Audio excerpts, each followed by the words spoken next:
اللہ الیہ، رب ذوالجلال نے جو مجھے معجزہ دیا ہے وہ وحی ہے جو رب نے مجھ پہ نازل فرمائی ہے۔ اگرچہ رسول اللہ صلی اللہ علیہ وسلم کے معجزات ہزاروں لاکھوں ہیں، تاجدار بریلی رحمت اللہ علیہ نے فرمایا تیرے تو وصف عیب تناہی سے ہیں بری، حیران ہوں میرے شاہ کیا کیا کہوں تجھے۔ لیکن سب سے بڑا معجزہ قرآن مجید، باقی انبیاء کرام علیہ السلام کے معجزوں میں اور رسول اللہ صلی اللہ علیہ وسلم کے معجزے میں ختم نبوت والا فرق ہے۔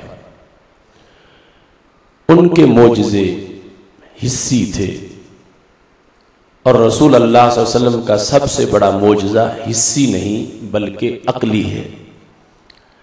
حسی معجزہ وہ ہوتا ہے جو حواس خمسہ سے جس کا ادراک ہو۔ حسی معجزہ سے انسان جلد متاثر ہوتا ہے، اس کے لیے کسی کورس کی ضرورت نہیں، کوئی علوم عالی پڑھ کے پھر اس تک پہنچنے کی ضرورت نہیں، بلکہ سادہ سے سادہ ان پڑھ سے ان پڑھ انسان بھی اس کو دیکھ کے متاثر ہو جاتا ہے۔ مثال کے طور پر حضرت صالح علیہ السلام کی اونٹنی پہاڑ سے نکلی تو یہ ایک معجزہ تھا اور یہ معجزہ حسی تھا، اور سب حیران رہ گئے کہ بند پہاڑ سے یہ جاندار کیسے برآمد ہوا۔ حضرت موسیٰ علیہ السلام کا عصا معجزہ تھا، حسی معجزہ تھا، اس سے متاثر ہونے کے لیے کوئی علم بدیع بیان پڑھنے کی ضرورت نہیں تھی، براہ راست دیکھنے والا اس معجزہ سے متاثر ہو رہا تھا۔ حسی معجزہ اس سے انسان متاثر تو جلدی ہوتا ہے لیکن اس کے اثرات محدود ہوتے ہیں۔ وہ جب تک حس کے سامنے ہے معجزہ ہے، اور جب حس سے غائب ہو جائے تو پھر خبر ہے، پھر معجزہ نہیں ہے۔ حضرت صالح علیہ السلام کی اونٹنی آج اس کی خبر باقی رہ گئی، وہ معجزہ نہیں باقی رہا۔ حضرت موسیٰ علیہ السلام کا عصا آج اس کی خبر باقی رہ گئی، وہ معجزہ باقی نہیں رہا۔ لیکن ہمارے آقا صلی اللہ علیہ وسلم کا معجزہ کل بھی معجزہ تھا، آج بھی معجزہ ہے۔ قرآن مجید عقلی معجزہ ہے، یہ حس سے ہٹ جائے پھر بھی معجزہ ہے۔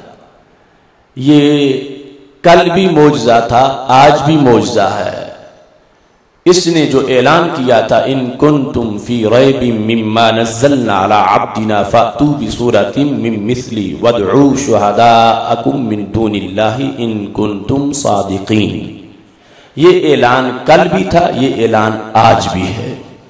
یہ معجزہ کل بھی چمک رہا تھا، یہ معجزہ آج بھی چمک رہا ہے۔ تو سید عالم نور مجسم شفیع معظم صلی اللہ علیہ وسلم نے فرمایا مجھ پر جو وحی اتری ہے یہ میرا سب سے بڑا معجزہ ہے۔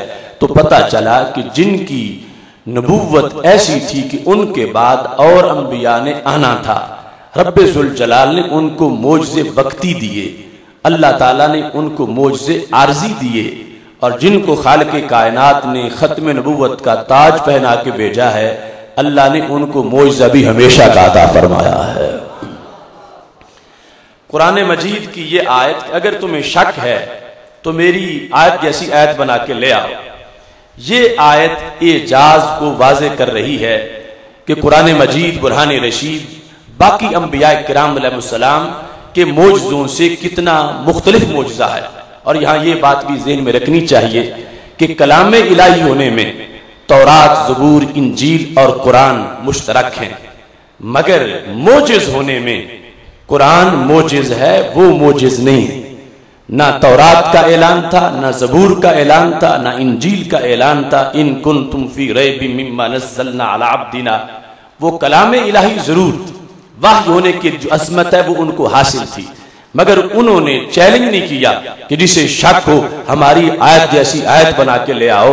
یہ ہمارے نبی علیہ السلام کے معجزہ قرآن مجید کا کمال ہے کہ یہ کلام الہی بھی ہے، یہ معجز بھی ہے، اور اس کی ہر آیت اس بات کا اعلان کر رہی ہے کہ یہ وہ قرآن ہے جو رب ذوالجلال نے خاتم النبیین حضرت محمد مصطفیٰ صلی اللہ علیہ وسلم کی ختم نبوت کا معجزہ بنایا ہے۔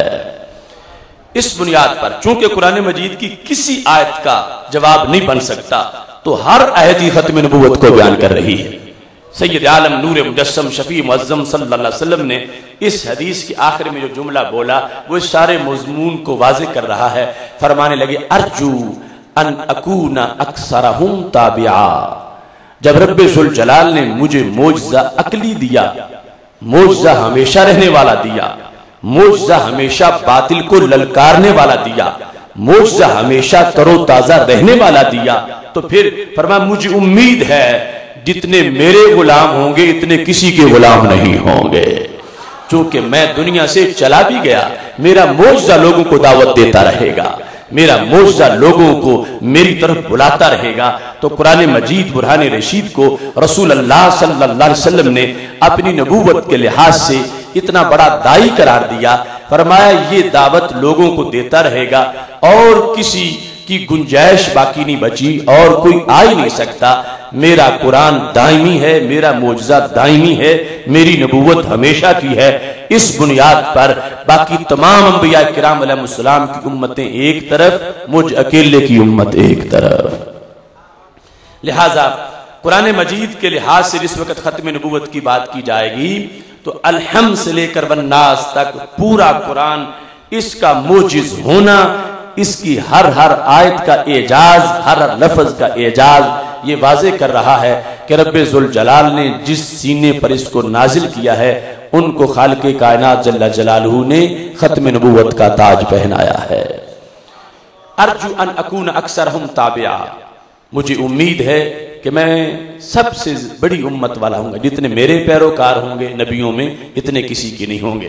اس بنیاد پر ختم نبوت کا مضمون جو سید عالم نور مجسم شفیع معظم صلی اللہ علیہ وسلم نے بیان فرمایا، اس میں عظمت امت کا بھی اظہار کر دیا۔ فرمایا فی الجنت مئۃ و ثمانون صف، مئۃ و عشرون صفا، جنت میں کل 120 صفیں ہوں گی، ثمانون منہا من امتی، ان 120 میں سے 80 میرے غلاموں کی ہوں گی۔ اب باقی 40 بچی تو حضرت آدم علیہ السلام سے لے کر حضرت عیسیٰ علیہ السلام تک تمام انبیاء کرام علیہ السلام کی امتیں اکٹھی کی جائیں گی۔ جو پاس ہونے والے افراد ہیں وہ 40 صفیں مکمل کریں گے، جبکہ ختم نبوت والی امت جو ہے اس کی شان یہ ہے کہ اکیلی 80 صفیں مکمل کر جائے گی۔ اس سے پتہ چلا کہ جو حصی معجزہ تھا اگرچہ سمجھنا آسان ہے مگر اس کی اثرات اتنے نہیں جتنے عقلی معجزہ کے ہیں۔ تو عقلی معجزہ ختم نبوت کا معجزہ ہے، جس کی بنیاد پر سید عالم نور مجسم شفیع معظم صلی اللہ علیہ وسلم نے فرما دیا قیامت تک لوگ میری طرف متوجہ رہیں گے، میرا کلمہ پڑھتے رہیں گے، میرا دین بڑھتا جائے گا، پھلتا پھولتا رہے گا۔ وہ جنت جس کی ایک صف میں کروڑوں اربوں لوگ موجود ہوں گے، اس کی 80 صفیں میرے غلام مکمل کرنے والے ہوں گے۔